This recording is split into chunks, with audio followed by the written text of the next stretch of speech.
Hello, good evening. India daily देख रहे हैं आप। मैं हूं आपके साथ कंचन जसवानी। आप देख रहे हैं हमारा खास शो वर्ल्ड एट 4।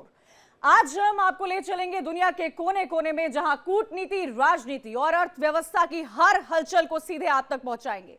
लेकिन सबसे पहले नजर डालते हैं दुनिया की उन 4 बड़ी खबरों पर जिस पर आज दिन भर चर्चा हो रही है। सबसे पहली खबर में हम बात करेंगे एससीओ शिखर सम्मेलन की।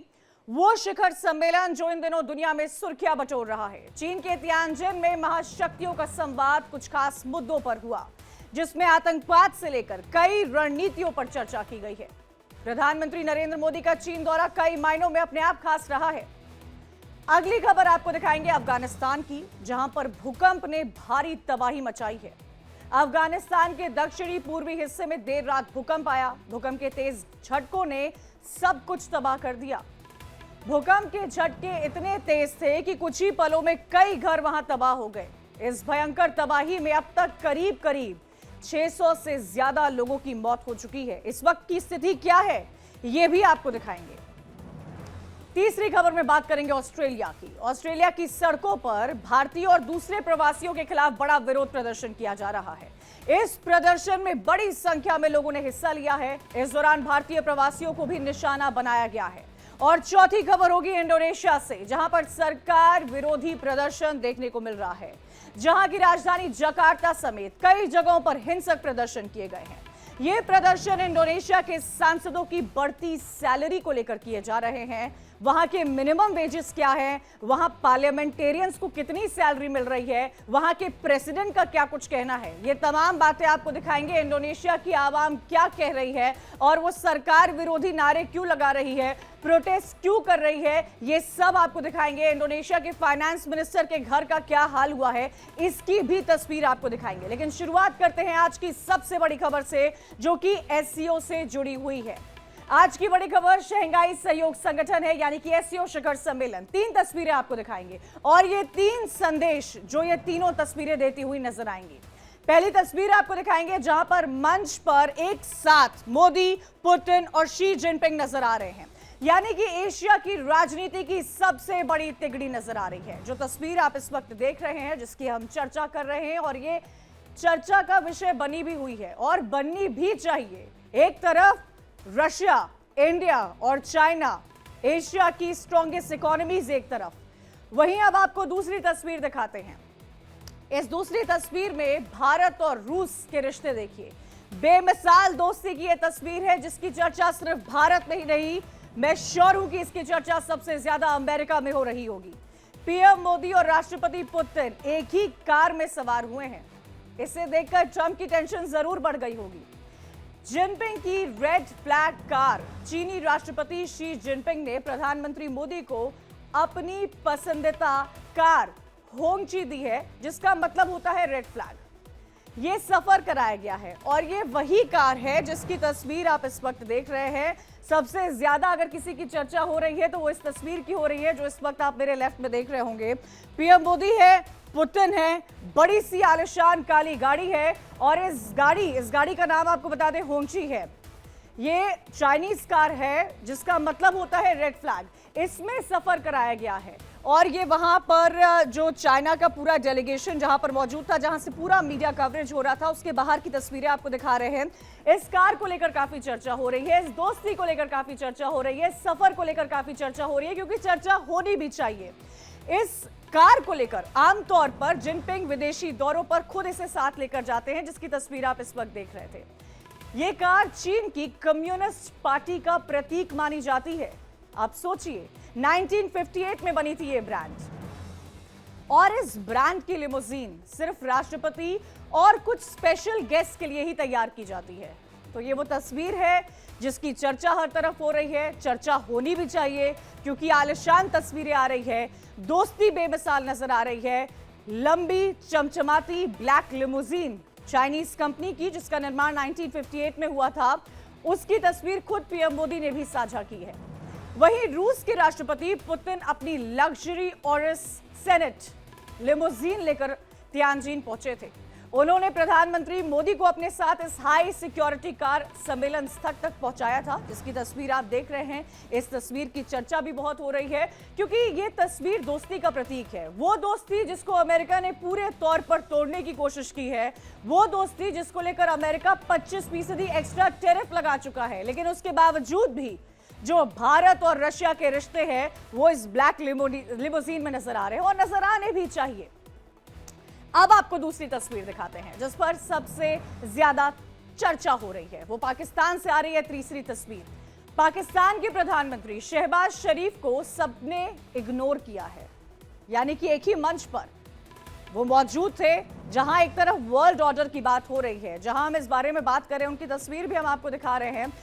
इस तस्वीर को देखिएगा और इस तस्वीर को देखकर समझिएगा ये शहबाज शरीफ है जो पीछे हैं, उनके आगे पीएम मोदी, व्लादिमीर पुतिन हैं, पूरा डेलीगेशन है और ये शहबाज शरीफ को आप देख रहे हैं जो उम्मीद कर रहे होंगे कि शायद मोदी, शायद पुतिन उनको देख लें, लेकिन कोई उनको देखता नहीं है। ये इग्नोरेंस ये दिखाता है कि पाकिस्तान के इस वक्त रिश्ते इन अंतर्राष्ट्रीय मंचों पर कैसे हैं। ये तस्वीर अपने आप में काफी कुछ बयां कर रही है, ये पाकिस्तान की बेबसी को बयां कर रही है। इन सब के बीच में अब आपको एक और तस्वीर दिखा रहे हैं। इस तस्वीर को ध्यान से देखिएगा। ये तस्वीर एससीओ समिट की है जिस पर चर्चा की जा रही है और इन सब के बीच में पीएम मोदी, पुतिन और शहबाज शरीफ जो पीछे टकटकी लगाए देख रहे हैं और इंतजार कर रहे हैं कि शायद उनको कोई देख लेगा, शायद उनके साथ कोई व्यापार कर लेगा, शायद कोई टेररिज्म पर बात नहीं करेगा। लेकिन ऐसा कुछ होता नहीं है। भारत और रशिया की बढ़ती अर्थव्यवस्था और उनकी दोस्ती ये दर्शा रही है कि ये कहीं ना कहीं डोनाल्ड ट्रंप के साथ साथ शहबाज शरीफ को भी चुप रही है। एक तरफ रूस और चीन का पुराना गठबंधन है, इसमें कोई दो राहें नहीं है। दूसरी तरफ भारत की बढ़ती वैश्विक भूमिका है। ये तस्वीरें ये बताती है कि एशिया अब अपनी शक्ति का नया नक्शा खींच रहा है। यूक्रेन युद्ध से लेकर इंडो पैसिफिक तक और ऊर्जा सुरक्षा से लेकर आर्थिक साझेदारी तक, भारत, रूस और चीन का समीकरण आने वाले वक्त में दुनिया की राजनीति को एक नई दिशा जरूर दे सकता है और देना भी चाहिए। आप ये समझिए, वो डोनाल्ड ट्रंप जिन्होंने भारी भरकम टैरिफ लगा दिए थे, उनको ये लग रहा था कि इन देशों के पास कोई विकल्प नहीं होंगे but to do business with America. लेकिन इस वक्त भारत, इस वक्त चीन, इस वक्त रशिया, हर देश अपने विकल्प की तस्वीर दिखा रहा है, हर देश अपने दोस्ती की तस्वीर दिखा रहा है, हर देश अपने इकोनॉमी के नए अध्याय की तस्वीर दिखा रहा है। यह तस्वीर सिर्फ 3 नेताओं का फ्रेम नहीं है, बल्कि इसमें छिपा है एशिया और दुनिया की राजनीति का पूरा परिदृश्य। एक तरफ रूस है और चीन का पुराना गठबंधन है, दूसरी तरफ भारत की बढ़ती वैश्विक भूमिका है। मोदी, पुतिन और शी का एक साथ आना ये साफ इशारा करता है कि बदलते भू राजनीतिक समीकरण के बीच एशिया की ताकत नए समीकरण बना रही है। यह तस्वीर केवल मुलाकात की नहीं है, बल्कि उस इशारे की है कि आने वाले वक्त में दुनिया की राजनीति का केंद्र एशिया बनने जा रहा है। एससीओ शिखर सम्मेलन में पहले प्रधानमंत्री मोदी और राष्ट्रपति पुतिन ने हाथ मिलाया था, एक दूसरे को गले भी लगाया था, बैठक भी हुई। उस बैठक के बाद पीएम मोदी ने सोशल मीडिया प्लेटफॉर्म एक्स पर गर्मजोशी से भरा बातचीत की तस्वीर साझा की थी, जिसके कैप्शन में उन्होंने लिखा था, राष्ट्रपति पुतिन से मिलकर हमेशा खुशी हुई है। इस मुलाकात ने खासकर अमेरिका को चिंता में डाल दिया है। अमेरिका में चिंता हो रही होगी, डोनाल्ड ट्रंप के साथ साथ उनके पूरे के पूरे सेक्रेटेरिएट में चिंता हो रही होगी, क्योंकि एससीओ समिट में पीएम मोदी, पुतिन और शी जिनपिंग के बीच एक गर्मजोशी भरे संबंध की झलक देख रहे थे। तीनों नेता मुस्कुराते हुए नजर आए हैं, गुफ्तगू भी कर रहे थे। इन तस्वीरों को देखिए और समझिए। पुतिन ने मोदी का हाथ थामा, मित्रता को और मजबूत किया और इस फ्रेंडशिप का संकेत दिया। यह मुलाकात ऐसे समय हुई है जब अमेरिका, खासकर डोनाल्ड ट्रंप प्रशासन भारत पर रूस से तेल की खरीद में कटौती का दबाव बना रहे हैं और बहुत बुरा दबाव बना रहे हैं।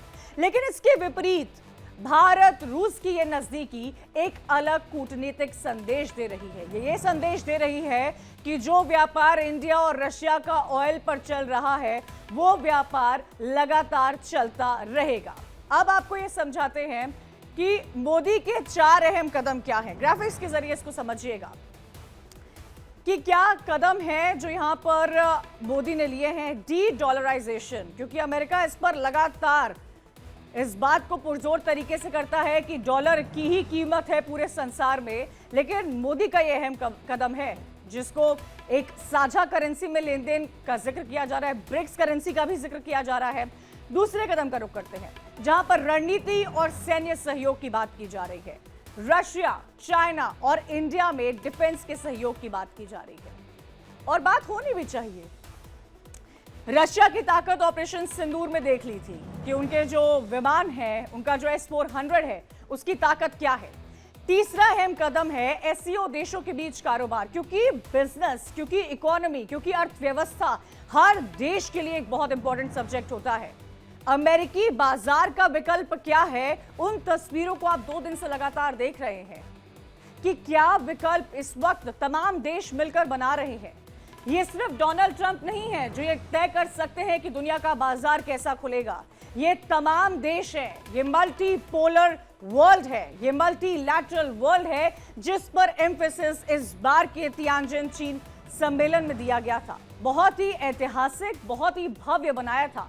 एससीओ की अपनी हिस्ट्री में सबसे बड़ा एससीओ समिट बनाया था चाइना ने इस बार, क्योंकि चाइना को भी पता है कि अमेरिका आने वाले समय में जब 90 डेज का वक्त खत्म होगा तो उस पर भी टैरिफ लगाएगा। चौथे कदम की बात करते हैं।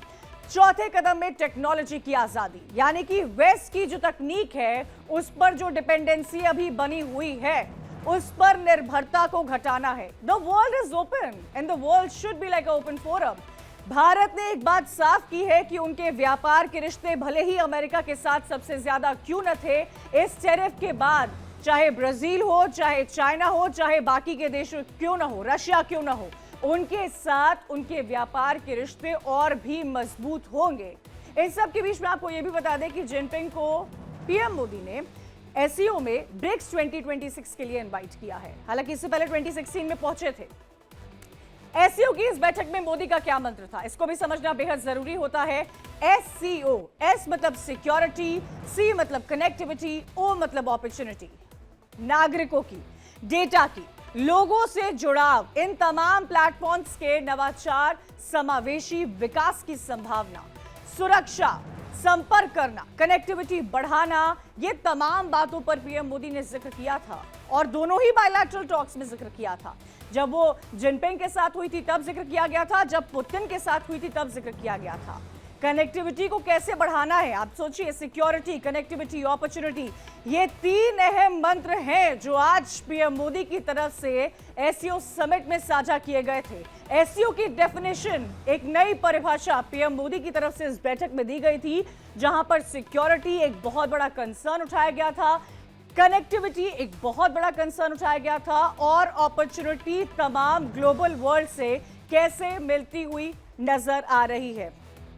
तो एससीओ की बैठक में ये जो मंत्र दिया गया था पीएम मोदी की तरफ से, ये जो तस्वीरें लगातार हमने देखी है, 2 दिन का दौरा अपने आप में ऐतिहासिक रहा और ऐतिहासिक होना भी चाहिए। ये समझना भी चाहिए कि डोनाल्ड ट्रंप नहीं तय कर सकते हैं कि आखिर ये वर्ल्ड कैसे चलेगा। एससीओ का जो ये मंत्र है उसकी गूंज डोनाल्ड ट्रंप के कानों में भी गूंजी होगी। सिक्योरिटी एक बहुत बड़ा मुद्दा है। सिक्योरिटी पे क्या काम किया जा रहा है, सिक्योरिटी के लिए ग्लोबल वर्ल्ड पर, साउथ पर कैसे कनेक्ट होने की जरूरत है, क्या अपॉर्चुनिटीज देने की जरूरत है, यह भी एक अहम सवाल है।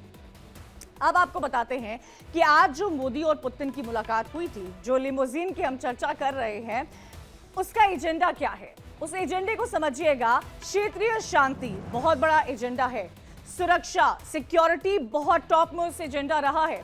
यूक्रेन का जो युद्ध चल रहा है वो भी मसलन एक मुद्दा था। आपसी व्यापार, लगातार रशिया के साथ हमारे व्यापार चल रहे हैं, यह मुद्दा तो था ही था। वाणिज्य एक बहुत बड़ा मुद्दा था। बदल रहे वर्ल्ड ऑर्डर की तस्वीर लगातार हम आपको दिखा रहे हैं।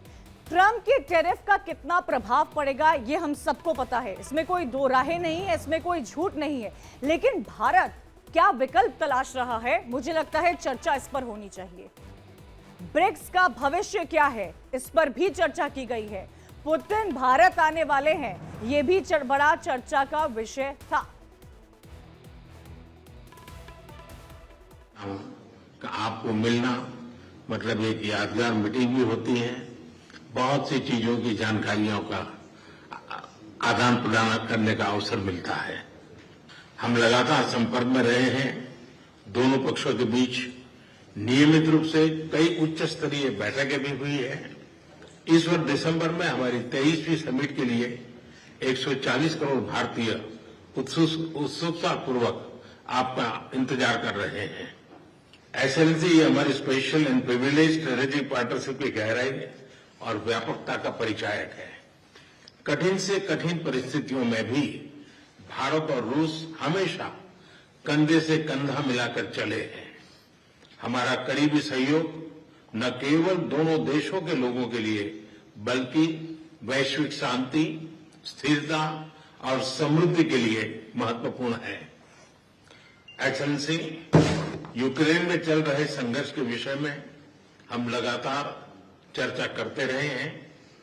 हाल में किए गए शांति के सभी प्रयासों का हम स्वागत करते हैं। हम आशा करते हैं कि सभी पक्ष कंस्ट्रक्टिवली आगे बढ़ेंगे।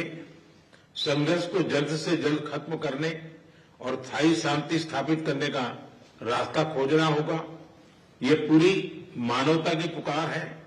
एक्सेलेंसी, एक बार फिर आपका मैं हृदय से बहुत बहुत धन्यवाद करता हूं। एससीओ का आपने देखा, क्या था, क्या चेहरे थे, क्या ताकतें थे। एक नया वर्ल्ड ऑर्डर क्रिएट होता नजर आ रहा है और इसी वर्ल्ड ऑर्डर पर सबकी निगाहें हैं। इसी वर्ल्ड ऑर्डर पर अब हर कोई चर्चा करेगा। ये सिर्फ एससीओ का मंच नहीं था बल्कि बदलते वर्ल्ड ऑर्डर की झलक हमने आपको दिखाई, जहां पर वेस्ट अपने अलायंस को मजबूत करने में जुटा है, वहीं एशिया की ये बड़ी ताकतें दुनिया के एक नए सिनेरियो का संकेत दे रही हैं। मोदी का विजन, पुतिन की रणनीति और शी जिनपिंग की महत्वाकांक्षाएं एक ही फ्रेम में नजर आई है। यह तस्वीर बताती है कि 21वीं सदी का पावर बैलेंस अब एशिया की ओर झुक रहा है और यही वो बड़ा संदेश है जिसे पूरी दुनिया पढ़ने की कोशिश कर रही है। अब आगे बढ़ते हैं और अब आपको बताएंगे हमारी दूसरी बड़ी खबर का, जो अफगानिस्तान से आ रही है। बहुत ही दुखद खबर आ रही है अफगानिस्तान से, जहां पर भूकंप का कहर देखने को मिला है। बहुत भयानक तस्वीरें हैं, जमीन हिल गई है, वहां पर तबाही हो रही है। तबाही की कहानियां ऐसी हैं जिसकी आप कल्पना भी नहीं कर सकते हैं। बहुत तेज झटके हैं, सैकड़ों घर जो है वो मलबों में तब्दील हो गए। ये तस्वीरें आपको दिखा रहे हैं। इन तस्वीरों को देखिए, इन तस्वीरों को समझिए। जब इन तस्वीरों को डिस्क्राइब कर रहे हैं तो मन विचलित हो रहा है कि वहां पर क्या हालात इस वक्त बने हुए हैं। यूएसजीएस के अनुसार भूकंप का जो सेंटर है वो जलालाबाद के 27 किलोमीटर दूर उत्तर पूर्व में जमीन के 8 किलोमीटर नीचे दर्ज किया है। यह भूकंप रविवार सोमवार की रात 12:47 पर आया है।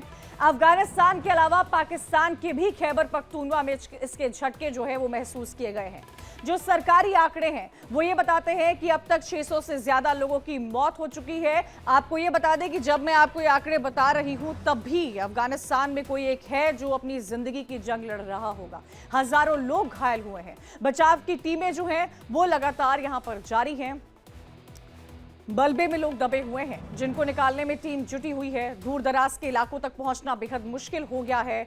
तस्वीरें डरा रही है। हजारों परिवार बेघर हो गए हैं।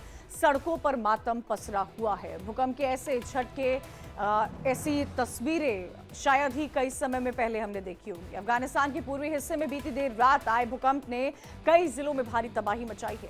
पाकिस्तान की सीमा के पार कुनार और नंग रहार प्रांत में भूकंप की तीव्रता 6.0 दर्ज की गई है, जिससे अब तक 600 से 22 अधिक लोगों की मौत हो चुकी है, जबकि 1300 से ज्यादा लोग जख्मी हुए हैं।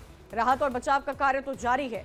मृतकों की संख्या और बढ़ने की आशंका जताई जा रही है। बेहद दुखद है ये खबर, ये घटना जो सामने आई है अफगानिस्तान से सामने आ रही है, जहां पर भूकंप के तेज झटके महसूस किए गए हैं।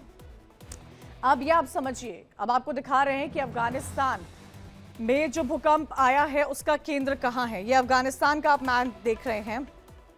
ये आप जलालाबाद देख रहे होंगे, जो मेरे पीछे जिसको हम हाईलाइट करके दिखा रहे हैं, यही एपिटोम था, यही एपिसेंटर था जिसको हमने आपको दिखाया। यहीं पर भूकंप का केंद्र आया था। क्या तबाही मची है, इतनी भयानक तबाही है कि हम आपको वो तस्वीरें नहीं दिखा सकते हैं। ब्लर करके हमें वो तस्वीरें दिखानी पड़ रही है क्योंकि आप देख नहीं सकते हैं। आप देखेंगे आपका मन विचलित होगा कि अफगानिस्तान में हुआ क्या है। तेज भूकंप आया है, तालिबान की सरकार बचाव कार्य में जुटी हुई है, उन बचाव कार्यों को तेज कर दिया गया है, घायलों को अस्पताल में भर्ती करवाया जा रहा है। भूकंप के बाद की कई तस्वीरें और वीडियो सोशल मीडिया पर शेयर किए गए हैं। कोनार आपदा प्रबंधन प्राधिकरण के अनुसार नूरगुल, सोकी, बादपुर, मनोगी और कई जिलों में अब तक 250 लोग की मौत हो गई है। तीव्रता 6.0 है, जो उसका मैग्नीट्यूड मापा गया है। सबसे ज्यादा अगर कहीं तबाही हुई है तो कुनार में हुई है। 600 से ज्यादा लोगों की मौत हो चुकी है, कई लोग घायल, हजारों लोग घायल बताए जा रहे हैं। घायलों की संख्या जो है वो 1000 को पार कर चुकी होगी। आप सोचिए कितनी तबाही हुई है, सैकड़ों घर मलबे में तब्दील हो गए हैं। तालिबान सरकार ने अंतर्राष्ट्रीय सहायता की भी अपील की हुई है। घटनास्थल पर काबुल, नंगरहार और कुनार के चिकित्सा दल पहुंच चुके हैं। मलबे में लोग फंसे हुए हैं, उनको निकाला जा रहा है, घायलों को अस्पताल में पहुंचाया जा रहा है। भूकंप का असर हर लोग पर नजर आता दिख रहा है। यह शहर पाकिस्तान की सीमा के पास स्थित है और इसकी आबादी 3 लाख है। इतनी ज्यादा परेशानी वहां पर हुई है। आगे बढ़ते हैं और अगली खबर का रुख करते हैं, जो कि ऑस्ट्रेलिया से आ रही है। ऑस्ट्रेलिया में हजारों लोग सड़कों पर आ गए हैं, जहां पर आवर्जन विरोधी रैलियों में उतरे हैं। इन रैलियों के प्रचार, पोस्टर्स और एडवर्टीजमेंट में भारतीय मूल के प्रवासी को निशाना बनाया गया है, जबकि यह समुदाय वहां की कुल आबादी का सिर्फ 3% है। ऑस्ट्रेलियाई सरकार ने इन प्रदर्शन की कड़ी निंदा की है। ये तस्वीरें आपको दिखा रहे हैं, ये लेटेस्ट तस्वीरें आप ऑस्ट्रेलिया की देख रहे हैं। इन तस्वीरों को देखिए और समझिए कि अगर ऑस्ट्रेलिया की फोर्सेस इतनी भारी तादाद में तैनात है तो ऑस्ट्रेलिया की सड़कों का क्या हाल हुआ होगा। लोग ऑस्ट्रेलिया का झंडा पहनकर, झंडा लेकर, उस झंडे को ओढ़े हुए हैं, पहने हुए हैं और अपॉर्चुनिटी को लेकर प्रोटेस्ट कर रहे हैं। एक सोशल मीडिया प्लेटफॉर्म पर पोस्ट आया था, उस पोस्ट को देखकर करीब करीब बताया जा रहा है कि 5 से 8 हजार लोग इस प्रोटेस्ट में शामिल हुए थे, जिसकी तस्वीर आप देख रहे हैं। ऑस्ट्रेलियाई सरकार ने इस प्रदर्शन की कड़ी निंदा की है, इसे नफरत फैलाने वाला बताया है। नियो नाजी समूह से इसको जोड़ा गया है। बड़ा सवाल यह है कि कितनी गहरी है ऑस्ट्रेलिया के भीतर प्रवासियों को लेकर यह नाराजगी और क्यों हो रही है, क्यों भारतीय समुदाय इसके केंद्र में आ रहा है। ये बहुत बड़ा सवाल है जो खड़ा होता नजर आ रहा है। ऑस्ट्रेलिया के लोग इस वक्त मार्च निकाल रहे हैं। मार्च फॉर ऑस्ट्रेलिया के नाम से ये जो मार्च है वो निकाला गया है। ऑस्ट्रेलिया के फ्लैग में लोग फ्लैग लिए हुए हैं, कुछ लोग फ्लैग को लपेटे हुए हैं और उनका ये कहना है कि जिस तरह से ऑस्ट्रेलिया में प्रवासी बढ़ रहे हैं, चाहे वो इंडियंस हो या बाकी कोई हो, उससे ऑस्ट्रेलिया के लोगों की अपॉर्चुनिटी रुक रही है। लेकिन एक और बात आपको यहां बता दूं कि उस ऑस्ट्रेलिया में ऑस्ट्रेलिया की सरकार इन प्रोटेस्टर्स को नियो नाजी का टैग दे रही है और वो उनके खिलाफ है।